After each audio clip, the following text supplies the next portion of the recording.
간단하게 뭐 부자 사주의 특징을 말씀을 드리자면 사주팔자 중에 정제, 편제라는 글자가 있거든요. 그 글자에 정제 또는 편제 요거 중에 하나만 있어도 돼요. 그 정제 또는 편제 바로 옆이나 위 또는 아래에 식신이나 상관이라는 글자가 붙어 있으면 요걸 이제 내가 돈을 버는 재주가 좀 있는 사주다. 요렇게 흔히 해석은 하죠. 간단히 생각을 해서 사주는 일종의 밸런스 잡기거든요. 사주에 너무 돈복이 많아도 안 좋고 너무 없어도 안 좋아요. 적당히 있어야 돼요. 그러니까 사주에서는 내가 가질 수 있는 돈과 명예가 있어요. 그리고 그거를 담을 수 있는 나의 어떤 그릇이 있거든요. 이 그릇도 적당히 크고 이 돈과 명예도 적당히 내 그릇만큼 있어야 내가 이걸 다 담을 수 있어요. 근데 이런 사람들은 운이 오면 발복을 할 수는 있죠. 왜냐하면 운에서 나의 부족한 그릇을 채워줄 수가 있으니까. 사주라는 건 타고난 기질에 가까운 거예요. 근데 우리가 이 기질이라는 건 내가 타고난 큰 틀인 거고 내가 어떻게 자라느냐, 어떤 환경에서 자라느냐에 따라서 성격이 바뀌잖아요. 그러니까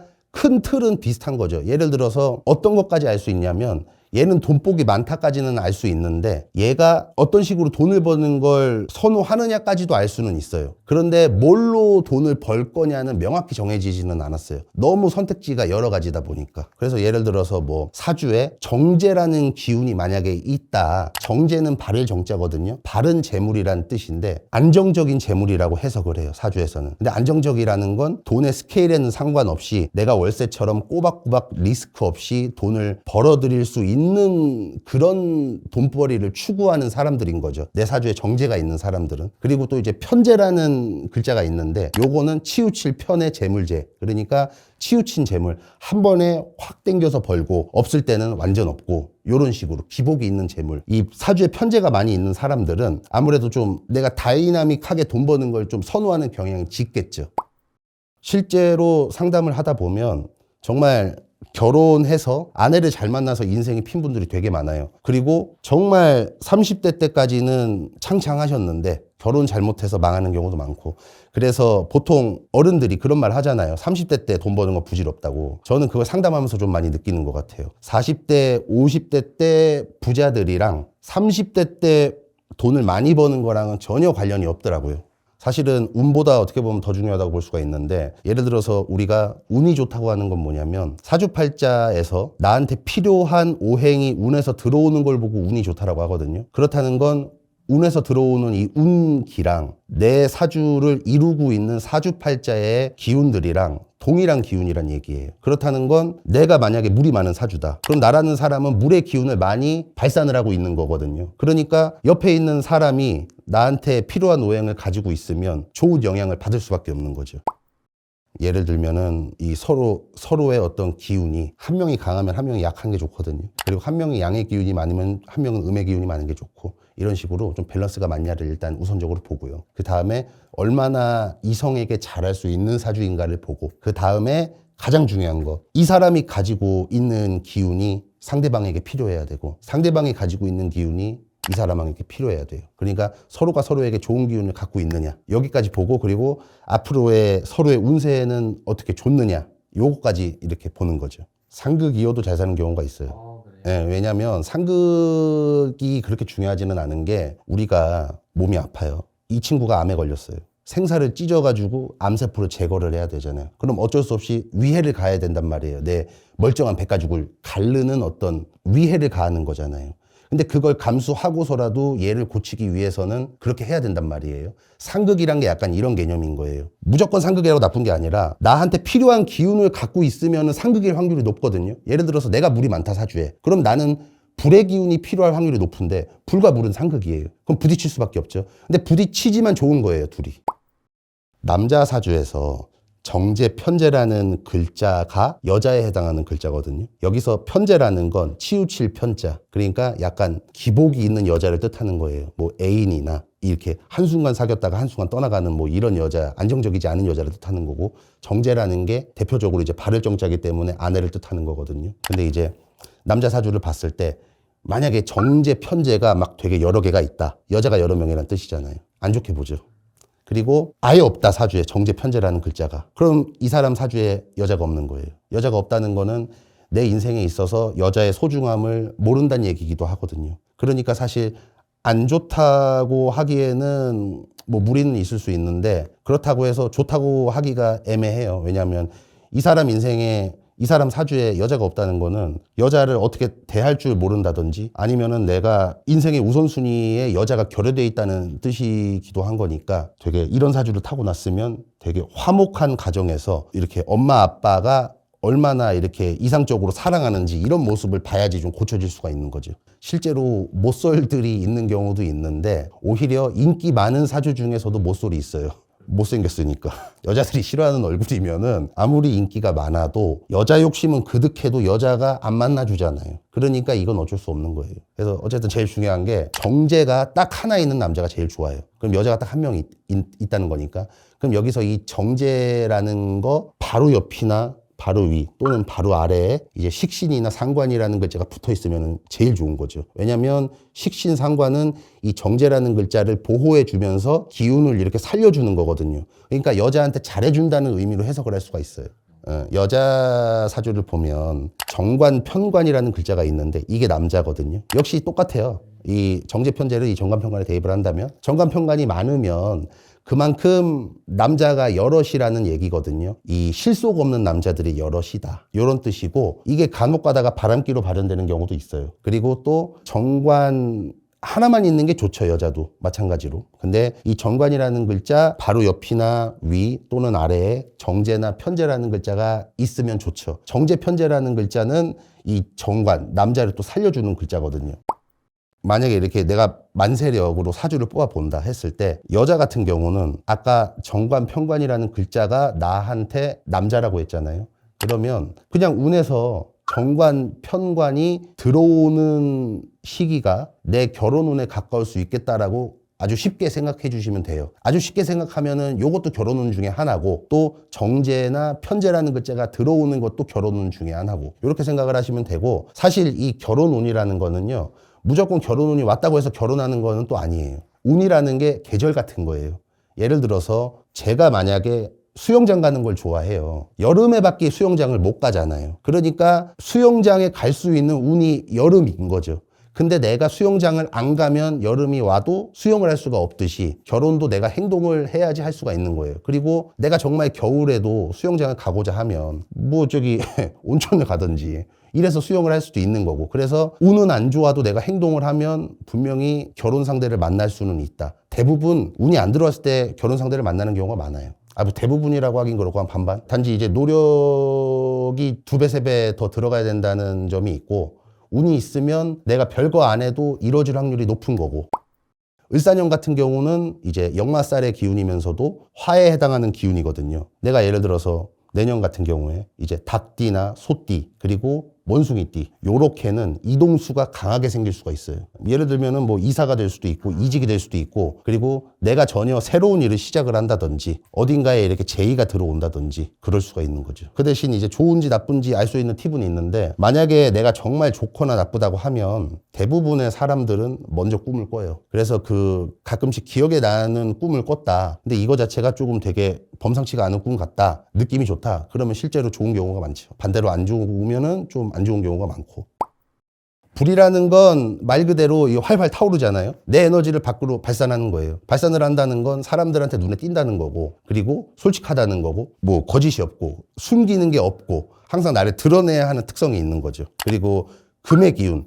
금의 기운은 찬 기운이고 가을의 기운이거든요. 근데 우리가 가을에는 열매를 맺잖아요. 이 열매를 맺는다는 건 나무가 새싹부터 자라가지고 이렇게 울창한 나무가 된 다음에 결국에 영양분이 응축돼서 액기스로 열매가 만들어지는 거기 때문에 금의 기운은 한마디로 실속 있는 기운. 그러니까 쓸데없는 거 싫어하고 무조건 약간 그 팩폭 잘하는 사람들 있잖아요. 약간 말 돌직구로 하고 그런 사람들 논리적인 걸 추구하는 게 약간 금의 기운인 거죠. 쓸데없는 걸 다 버리는 거. 그러다가 이제 겨울에 해당하는 게 수의 기운인데 수의 기운은 모든 계절이 잠들어 있는 시기. 그러니까 죽음을 관장을 하죠. 그래서 수의 기운 하면 휴식, 뭐 저축, 그리고 조용히 나대지 않는 거. 나만 비밀을 간직하는 거, 약간 음침한 거, 요런 거예요. 그래서 목, 화의 기운은 양의 기운, 금, 수의 기운은 음의 기운이라고 하는데, 사주에 내가 만약에 금의 기운이나 수의 기운이 너무 많다 그러면 항상 이렇게 실속을 따지는 기운이고, 이렇게 외부로 발산하는 게 아니라 자꾸만 안으로 움츠러드는 찬 기운들이에요, 둘 다. 그러니까 이제 우울감을 느끼는 분들이 많아요. 그래서 수의 기운 같은 경우는 이 사람이 맨 처음에는 좋은 사람인 것 같다가도 이 사람한테 계속 지속적으로 위해를 가한다. 나중에 크게 된통 당하죠. 이 수의 기운이 많은 사람한테. 이렇게 티 안 내고 있다가 나중에 확 칼을 꽂는 스타일인 거거든요, 따지자면. 근데 무섭다기보다는 어떻게 보면은 좀 겸손한 거라고 봐요, 저는. 왜냐면 참아주는 거잖아요. 사람이 일단 무례하면 맨 처음 참아주다가 나중에 이제 너무 못 살게 굴면 그때서 이제 확 이렇게 하는 거니까. 그리고 이제 목의 기운은 봄에 해당하는 계절이 목인데, 이 씨앗이 이렇게 생명이 잉태하는, 그러니까 새싹이 자라나는 그런 계절이거든요. 그래서 성장을 주관하고 이렇게 어린아이 같은 기질이 있으면서, 그래서 목기운이라는 거는 무언가를 새로 시작을 하고 이런 기운에 해당을 해요. 일단 그 교과서에 나와 있는 내용이랑 술사들 스스로가 상담을 할 때 적용하는 기준은 좀 다를 수가 있어요. 저 같은 경우는 일단 눈을 어떻게 보냐면 이 사람이 갖고 있는 어떤 가능성, 잠재력으로 봐요. 그거를 내가 얼마나 행동으로 이 잠재력을 끌어올리냐에 따라서 가끔씩 눈에서 안광이 나오는 사람들이 있거든요. 대부분 눈이 흐리멍텅한 사람들은 행동 자체가 빠릿빠릿하지가 않잖아요. 그리고 실제로 눈 자체가 좀 살아있는 사람들이 있거든요. 이 사람들은 아무리 다른 곳이 안 좋아도 이 눈만 살아있으면 대부분 이렇게 자기 삶을 잘 개척해 나가는 경우가 많고, 그리고 이거 못지않게 중요한 게 코랑 턱. 특히 코 같은 경우는 재물을 쌓아두는 창고라고 볼 수가 있어요. 그래서 제일 좋은 게 우리 선생님처럼 앞에 콧구멍이 안 보여야 돼요. 정면에서 봤을 때 코가 두툼해야지 내가 그만큼 창고가 크다는 얘기고, 요거는 이제 콧구멍은 창고 문이 열린 거나 마찬가지인 거거든요. 앞에서 보이면 나오는 거죠, 돈이. 그래서 앞에서 보이면 안 된다. 그래서 이제 왜 서양인들 보고 옛날 사람들이 코쟁이 그러잖아요. 돈복이 많은 코예요, 실제로 서양인 코가. 다른 사람들은 코를 제일 중요하게 보지만 저는 턱을 제일 중요하게 봐요. 왜냐하면 턱이 말년을 주관하는 관상에 있어서 그런 역할을 하는데, 이 돈복을 얼만큼 말년에 이렇게 담을 수 있냐예요.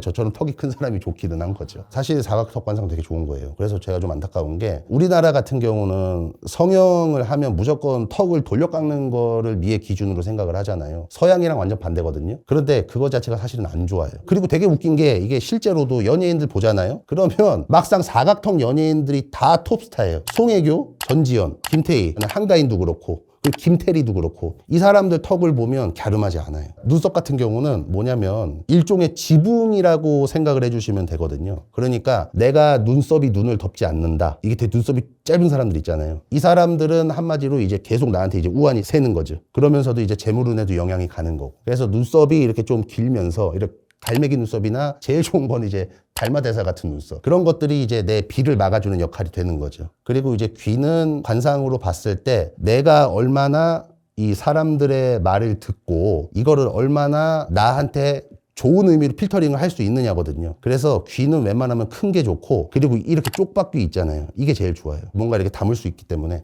그래서 귀가 작고 이러면은 좀 관상적으로는 불리하죠. 귀가 작다는 거는 내가 남의 사람 말에 있어서 어떤 장점을 잘 흡수하지 못하고 말을 잘 안 듣는다고 해석을 하는 사람들도 있기는 하거든요. 저도 이 의견에 좀 동의를 하는 바이고. 입은 큰 게 좋아요. 그러니까 입이 작으면 결국에는 내가 주워 담을 수 있는 복도 되게 한정적이라는 얘기거든요. 그리고 입이라는 건 옛날부터 사람을 살릴 수도 있고 죽일 수도 있는 일종의 무기잖아요. 그렇기 때문에 입이 최대한 이쁜 게 좋고, 사실은 주걱턱 관상을 되게 안 좋게 보잖아요, 사람들이. 근데 사실은 주걱턱 관상을 옛날에는 제일 좋게 쳐줬어요. 왜냐면 아래가 무겁다는 거는 내가 그만큼 이게 신뢰가 있고 신용이 있고, 이 턱이 크다는 거는 내가 뚝심이 있고 뭐 이런 의미이기 때문에 이제 그런 사람들이 어떻게 보면 좀 리더의 관상에 가까웠었죠, 옛날에는. 그리고 또 이게 치아가 이렇게 뻗친 치아들, 뻐드렁니들, 이런 분들은 이제 대표적으로 유재석 님이 계신데, 그런 분들은 이제 좀 달변가들이 많죠. 그 대신에 이제 말로 사고를 일으키는 경우도 많아요. 그런 사람들은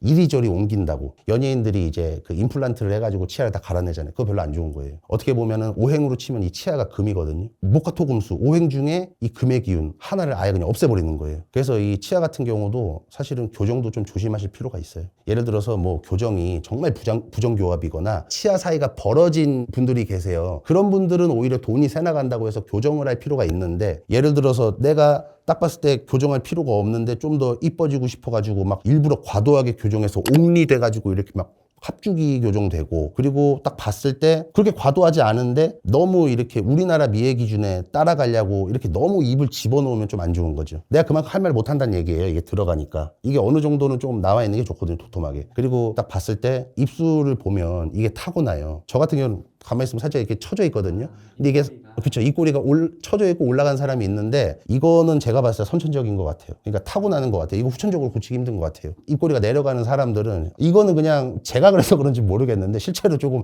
우환이 따라다니는 경우가 좀 있더라고요. 그리고 뭔가를 대할 때 아유 그냥 힘든 거에 적응을 하면서 살아가는 거. 그리고 약간 입꼬리가 올라간 사람들은 시련이 와도 그래 긍정적으로 마음 먹자 하고 살아가는 거, 약간 요 차이는 있는 것 같아요. 요것도 이제 법령이라고 하는데, 이 팔자주름이 짙으면 짙을수록 내가 사업할 때 인재들이 나를 많이 따를 수 있다. 내가 인재를 등용하는 데 있어 필수의 관상이 팔자주름이라고 하는데, 뭐 이거는 근데 요새도 또 이게 없애는 추세잖아요. 제일 중요한 거는 사실은 제가 방금 말씀드린 관상 자체가 다 별로라도 이 사람에게서 풍기는 그 이 눈은 중요하고, 눈과 어떤 분위기가 있거든요. 이게 사실은 1순위예요. 예, 그래서 이거는 사실 관상으로 설명드리기가 불가능에 가깝고, 약간 이 볼 수 있는 촉이 타고난 사람들이 있는 것 같아요. 그거는 사실 좀 힘들죠. 왜냐면 예를 들어서 저는 좀 느낌으로는 알 수 있다고 쳐도 일반 분들은 그걸 구분을 못 하는데, 대신 이제 안 좋은 관상은 있어요. 이 정말 좀 인간적으로 피해야 될 관상이 있는데, 눈이 이렇게 장승같이 이렇게 올라간 분들 있죠. 그러니까 이분들은 사람마다 다르긴 할 거예요. 착하고 나쁜 거는. 근데 성격이 일단 보통이 아닌 분들이 굉장히 많아요. 눈꼬리가 이렇게 많이 올라가가지고 무서운 분들. 근데 이게 불같이 화를 내는 경우도 있지만, 보통 그냥 약간 조금 냉철하게 갑자기 확 이렇게 뭔가 일을 저지를 수가 있는 거죠. 근데 저는 관상이 그렇게 생각을 해요. 솔직히 관상보다, 그런 말이 있어요. 뭐 사주보다 관상이 중요하고 관상보다 심상이 중요하다는 말이 있는데, 사실 이 심상이라는 거는 결국에는 내 관상을 보고 상대방이 나를 어떤 사람으로 판단을 하느냐거든요. 저는 오히려 요즘의 관상은 정해져 있는 게 무조건 좋다도 맞기는 하지만, 이거 자체가 나라마다 좀 다르다고 생각을 해요. 나라별 미의 기준에 따라 다르다. 그러니까 예를 들어서 정석적으로 보면 아까 뭐 양악하고 턱 갸름하고 이런 거 안 좋다고 했잖아요. 우리나라에서는 좋아요. 칼이나 갸름하죠. 결국에 이 심상이라는 거는 상대방이 나를 어떻게 평가하고 인지하느냐인 건데, 아무리 관상에서 뭐 턱이 갸름하고 들창코가 안 좋다고 해도 이 사람이 상대방에게 매력적인 얼굴이면 안 좋은 관상이라도 이 사람은 이 사람에게 호감을 느끼잖아요. 그럼 결국에는 관상보다 중요한 심상을 바꾼 셈이란 말이에요. 그래서 이거는 관상이 안 좋다고 하기가 애매해진 거죠. 요즘 같은 세상에는. 사람들이 이 미의 기준을 되게 하찮게 보는데, 우리나라 외모지상주의거든요. 이게 대우 자체가 천지 차이거든요. 전 옛날에 어떤 말을 들었냐면은, 서양인 영어 강사가 있는데 이 영어 강사를 두고 여자끼리 머리채를 잡고 내가 갖겠다고 서로 싸우더래요. 그 정도로 이 어떤 미적인 거는 정말 좀 절대적이다. 그렇기 때문에 저는 여성분들한테 말씀드리고 싶은 게, 만약에 이제 유학을 준비하시는 분들 있잖아요. 저는 무조건 성형하지 말라고 말씀드리고 싶어요. 우리나라 잘못된 게 뭐냐면 이런 말 하거든요. 우리나라에서 잘생기면 서양에서도 잘생긴다? 이거 전혀 말도 안 되는 얘기예요. 왜냐면 다니엘 애니, 줄리엔 강 결혼을 했잖아요. 물론 결혼한 분들이 다 아름다운 분들이신 거는 맞거든요. 그런데 우리가 생각하는 우리나라 기준에서 전형적인 카리나형 미인이랑은 완전히 거리가 멀어요. 예를 들어서 줄리엔 강 결혼 전에는 막 화사 같은 여자 좋아한다고 그랬거든요. 그러니까 줄리엔 강이랑 결혼한 분이 그 JJ 분, 그분도 보면 딱 봤을 때 건강미가 있게 섹시해서 예쁜 거지, 전형적으로 카리나 같이 이쁜 얼굴은 아니에요. 솔직한 말씀이지만 이 우리나라에서 예쁘게 태어났으면 우리나라가 제일 좋아요. 아니면은 그냥 뭐 동남아나 한중일 이쪽이 제일 좋은 거고, 이런 분들은 서양 갈 생각 안 하시는 게 좋아요. 왜냐면 이 미의 기준이 거기서도 중요하거든요. 근데 이 사람들이 가봤자 이 사람들 입장에서는 이 여자를 봤을 때 되게 매력 있는 여자를 못 느껴요. 그러니까 결혼할 생각은 오히려 더 떨어지는 거죠. 근데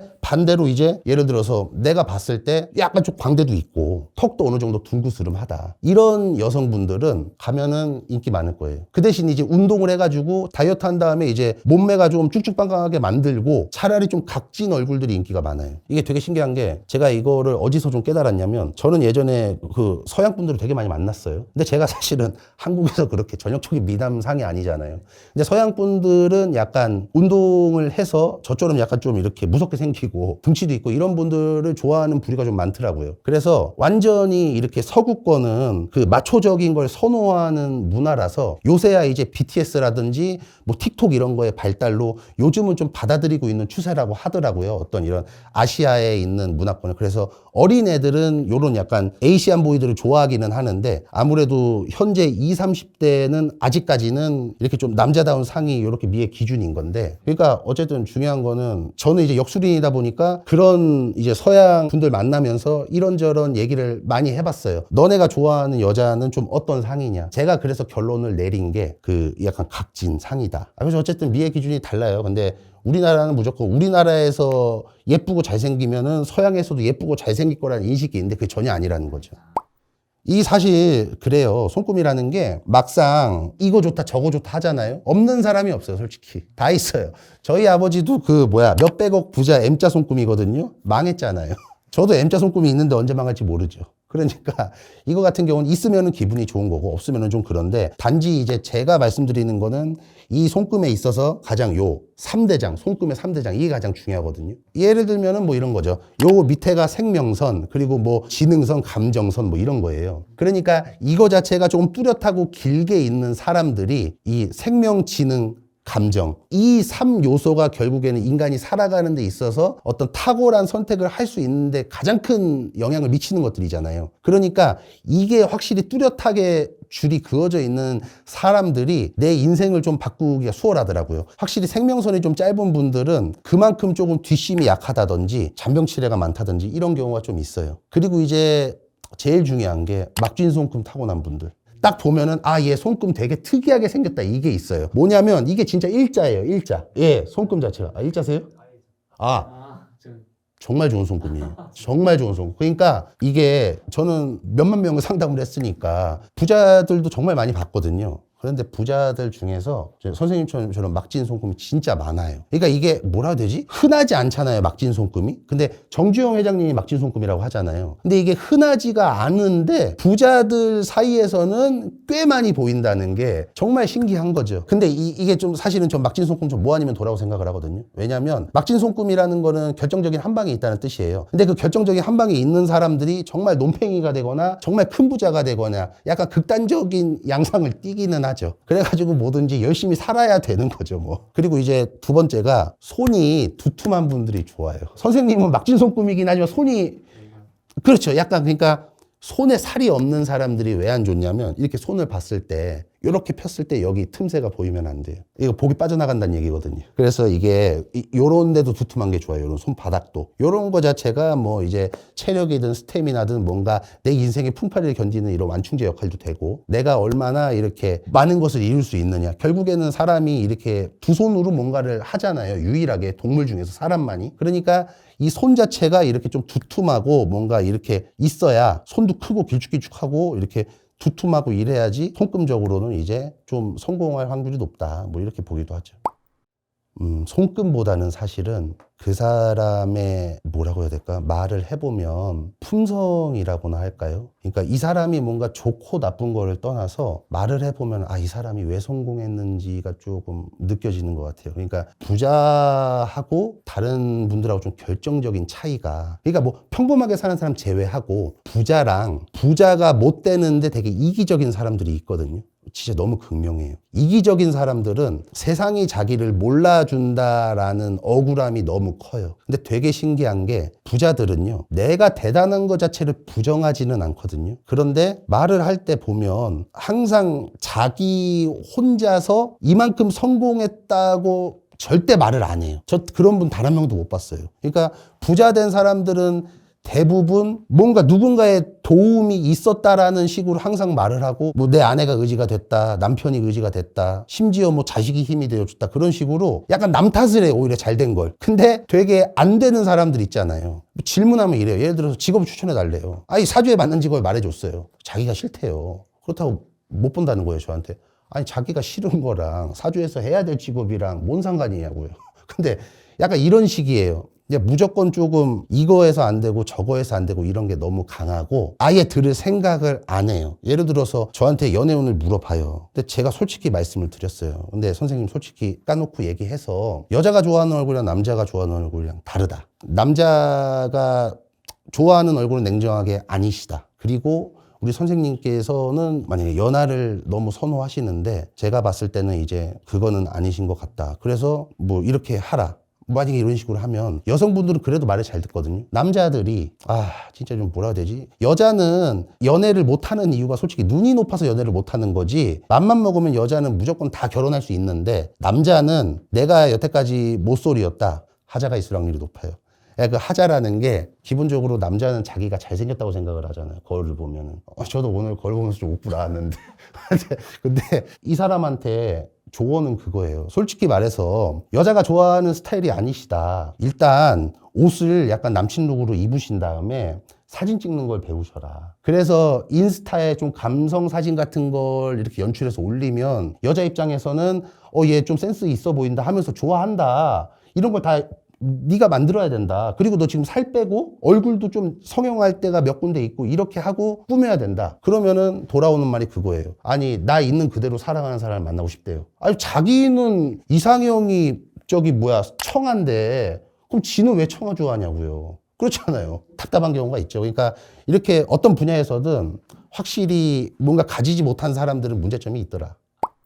사실 재물운을 들어온 물건을 찾는 것보다는 재물운을 나가게 하는 물건을 두지 말아야 되거든요. 중고 물건은 저는 웬만하면 들여오지 말라고 말씀드리고 싶고 그게 누구 손을 탔는지 모르니까. 이것도 제가 예전에 에피소드가 있어요. 저희 이제 큰어머니가 지금은 돌아가셨지만 살아생전에 이제 치매를 앓다가 돌아가셨거든요. 그래서 치매가 밖에 있는 물건을 주워오는 치매셨어요. 그런데 그때 형수님께서 자주 가는 절을 갔는데 거기서 스님이 갑자기 그러더래요. 집에 호랑이 들어왔다고. 이거 집안 풍비박산 날 수도 있으니까 호랑이 빨리 내쫓으라고 알 수 없는 말을 하더래요, 스님이. 뭐지 하고 어머니 뭐 우리 집에 호랑이 있대. 뭐 호랑이 데려왔어? 이렇게 물어보니까 갑자기 큰어머니가 이랬는데 보니까 밖에서 그 호랑이가 그려진 스카프를 갖고 온 거예요. 그래갖고 얼른 내쫓았잖아요. 그때 저 나중에 들은 얘기인데 친척 조카한테 들었는데 그 스카프 갖고 오던 시기에 며칠 동안 계속해서 귀신이 자기 몸속으로 침투해가지고 계속해서 며칠 연속으로 가위를 눌렸다고 하더라고요. 내가 만약에 뭐 검증된 어떤 친구가 쓰던 거는 상관이 없지만 뭐 예를 들어서 진짜 그런 거 있잖아요. 되게 뭐 요새 빈티지 샵 많아가지고 그 진짜 누가 입은지 모르는 거잖아요. 그런 것들은 웬만하면 부정탄다. 뭐 약간 그냥 찝찝하죠. 스스로가. 풍수가 되게 어려울 것 같은데 그냥 아주 간단하게 생각을 해서 햇빛이 드는 게 제일 좋은 거예요. 근데 가구 배치로 인해서 내 방에 들어온 햇빛을 막는다. 그러면 그냥 안 좋다고 생각을 하시면 돼요. 간단하게 말해서 풍수를 봤을 때 우리가 묘자리 풍수는 이제 음이라고 하고 뭐 우리가 사는 풍수는 그냥 쉽게 말해서 양인 건데 살아있으니까 양이라는 거는 한마디로 밝다, 따뜻하다, 따뜻하니까 뜨겁다, 건조하다에 가까운 거예요. 뭐 생기가 넘친다. 그러니까 집 자체가 단열이 제대로 안 되면 곰팡이가 피잖아요. 그거 자체가 다 음기인 거예요. 안 좋죠. 그리고 또 중요한 거는 봤을 때 왜 그런 말 많이 하잖아요. 우리 집은 되게 문 열면 바람이 와서 좋다. 사실 그렇게 바람 쌩쌩 통하는 집 안 좋아해요. 그래서 웬만하면은 문을 열었을 때 바람 확 들이치는 집들 무조건 피하시는 게 좋아요. 만약에 그런 집들은 중문을 설치하는 거를 좀 추천을 드려요. 이게 문을 열면 풍수적으로는 기운이 왔다가 나가는 걸로 표현이 되거든요. 이거는 제 실제 얘기인데 예전에 제가 유치원 때 살던 집이 실제로 그랬어요. 근데 저희 아버지가 이제 평화시장에서 도매상으로 일을 하셨는데 96년도에 그 집으로 이사 갔는데 그 집으로 이사 가기 전까지는 한 달에 3천만 원 이상을 벌었어요. 근데 그때 당시에 순수익으로 3천만 원 이상이면 정말 엄청난 돈이잖아요. 근데 그 집으로 들어가고 나서 저희 아버지가 번 돈을 몇십억을 다 날렸어요. 이거는 뭐 당연히 저희 아버지가 잘못한 것도 있겠지만 이 집에 들어가서 그렇게 나쁜 일들이 많이 일어났어요. 일단 이 집에 들어가면서부터 저희 친할머니께서 건강이 악화되셨고 그리고 이 집에서 사실은 좀 저도 잠을 못 잤고 근데 저 같은 경우는 이제 사주를 보면 워낙 기운이 강해서 귀신이 들어오지 못하는 사주에는 해당을 해서 저는 그나마 괜찮았는데 저희 작은 누나가 이때부터 잠꼬대가 이상한 잠꼬대가 생겼어요. 막 항상 가위를 눌리면서 막 잠잘 때마다 이러다 갑자기 막 소리 지르면서 그 엑소시스트 소리 지르는 거 막 깨는 그러면서 맨날 깼거든요. 이 집에서 사는 동안. 이 집에서 이사 가니까 싹 없어지더라고요. 그러니까 이것도 사실은 귀신이 보이는 사람은 뭐 정확히 알겠지만 대부분의 사람은 귀신이 안 보이잖아요. 이거를 좀 판별을 해드리면 제가 말씀을 드릴게요. 일단 우리 집에 귀신이 들었는지 알 수 있는 가장 확실한 방법이 무서운 거예요. 느낌적으로. 그러니까 저도 그 풍수의 터가 안 좋은 집에서 살았을 때 정말 무서웠어요. 저 초등학교 4학년 때까지 부모님이랑 잤어요. 그리고 더 중요한 거는 이 단지 그냥 귀신이 들렸다고 해서 문제가 아니라 집안이 풍비박산이 나거든요. 그 아파트 단지가 조금 대단지 아파트였어요. 그래서 저희 초등학교 동창들이 굉장히 많이 살았는데 한 7, 8명 살았거든요. 부모님이 한 명도 빠짐없이 다 이혼했어요. 그래서 사실은 제일 중요한 게 뭐 남향이니 북향이니 이런 말이 있잖아요. 그러니까 그 어떤 위치 선정도 물론 중요하기는 한데 제일 중요한 거는 이 땅의 기운이 일단은 제일 중요해요. 집이 확실히 튼튼하게 잘 지어졌고 여길 들어갔을 때 내가 괜찮은 집인지 알려면 이때도 꿈을 꾸거든요. 좋은 집이면 좋은 꿈을 꿔요. 나쁜 집이면 나쁜 꿈을 꾸고. 그래서 이 어떤 기운에 따라서 만약에 이제 똑같은 동네라도 여기는 터가 안 좋고 여기는 좋을 수가 있어요. 그리고 좀 약간 이렇게 조각상이라든지 인물이나 뭔가 그런 형태의 조각상은 웬만하면 안 들여왔으면 좋겠어요. 그러니까 물론 뭐 과학적으로 입증된 거는 아니에요. 성경에서도 우상 숭배하지 말라고 하잖아요. 근데 저는 그거에 어느 정도는 동의를 하는 게 예를 들어서 사람 모양의 무언가가 있다. 절에서도 이렇게 부처님 상이 있잖아요. 근데 그 부처님도 그렇게 말했다고 하잖아요. 이걸 부처라고 생각을 하지 말고 내 마음속에 부처가 있다고 생각을 하라고. 이거를 부처라고 생각하는 순간 우상 숭배가 되는 거니까. 근데 진짜로 그런 어떤 사람 모형의 물건이라든지 뭔가 그런 걸 이렇게 하면은 거기에 좀 귀신 씌인다는 설이 옛날부터 있는데 과학적으로 증명은 할 수는 없지만 이런 사례들이 좀 많아요. 그리고 제일 중요한 거는 집을 치워야 돼요. 집으로 봤을 때는 이 현관이라는 게 결국에는 얼굴이거든요. 현관이 무조건 깨끗해야 돼요. 되게 신기한 게 귀신이 뭐 부적을 무서워하고 뭐 팥을 무서워하고 이러는 게 아니라 깨끗한 걸 제일 무서워해요. 그래가지고 무조건 집은 치워놓고 살아야 돼요. 운명은 정해져 있다는 말을 하잖아요. 근데 사주팔자가 뭐 믿지 않는 분들까지는 제가 존중을 하는데 운명이 정해져 있지 않는 거랑 사주팔자랑 자꾸 엮어가려고 하진 않았으면 좋겠어요. 그러니까 이 운명이 정해져 있다는 거를 사람들이 잘못 받아들이고 있어요. 운명이라는 건 뭐냐면 어떻게 운이 형성이 돼 있냐 이걸 말하는 거예요. 근데 제가 아까 운은 계절이라고 했잖아요. 그러니까 단지 그냥 내가 운이 좋다 나쁘다 이런 거는 내가 앞으로 뭐 봄, 여름, 가을, 겨울이 들어온다 요거를 알려주는 거지 이거에서 내가 어떻게 살아가냐는 다른 거예요. 근데 운명이 정해져 있다는 거를 내가 그지로 산다, 부자로 산다, 자꾸만 이렇게 받아들이니까 대화가 안 되는 거죠. 실제로 사주로 보면 돈복을 안 좋게 타고나신 분이 계신데 제가 얼마 전에 여기 앞에서 저한테 이제 대면 상담 오신 분이 있는데 재산이 1,000억이 넘어가세요. 그분 사주를 보니까 소위 말하는 거지 사주인 거예요. 이제 그 말씀 드렸어요. 몇 주 동안 가만히 계시더니 자기가 20대 이후로 이런 말씀을 못 들어봤대요. 그러니까 20대 때 사주를 보러 다닐 때는 내가 뭣도 없으니까 다 거지다라고 솔직히 말해주는데 이제 그런 게 있죠. 나중에 성공하고 나서 철학관이라든지 뭐 점집이라든지 가면 이 사람이 성공했으니까 어떻게든 이유를 끼워 맞추는 거죠. 근데 그거는 있거든요. 이분이 이제 돈이 없는 날아가는 사주예요. 근데 이분이 하는 말이 그거더라고요. 솔직히 내가 선생님 말씀이 이해가 가는 게 주변에서 나를 그렇게 뭐 재벌이라고 하고 그렇게 돈이 많은데 뭐가 아쉽냐고 하지만 자기는 한 번도 내 수중에 현금을 줘본 적이 없대요. 그러니까 다 자산으로만 몇천억이 있으신 거예요. 그러니까 만지면은 이게 뭐라고 해야 될까? 내 수족들. 그러니까 뭐 혈연 지연이고 와가지고 그렇게 다 뜯어간대요. 그러니까 그게 결국에는 이것도 좀 마인드인 건데 이분이 이게 끊어내는 걸 못하니까 계속해서 자기가 이렇게 자기가 행동을 하는 거죠. 이렇게 돈을. 그러니까 자기 못 만지고 이렇게 남 위에서 자꾸 이렇게 하니까 근데 그게 안 된대요. 못 고쳐진대요. 얘가 천성이기도 한 거죠. 그런 돈 날리는 그런 것들은. 그래서 아니 이분이 이미 산 증인이란 말이에요. 내 어떤 굳이 운명을 바꿨다면 바꿀 수 있는. 그래서 이거는 운명이 정해져 있다라는 건 단지 나한테 나쁜 운이 오냐 좋은 운이 오냐가 정해져 있는 거지 거기에서 내가 어떻게 살아갈지는 별개다.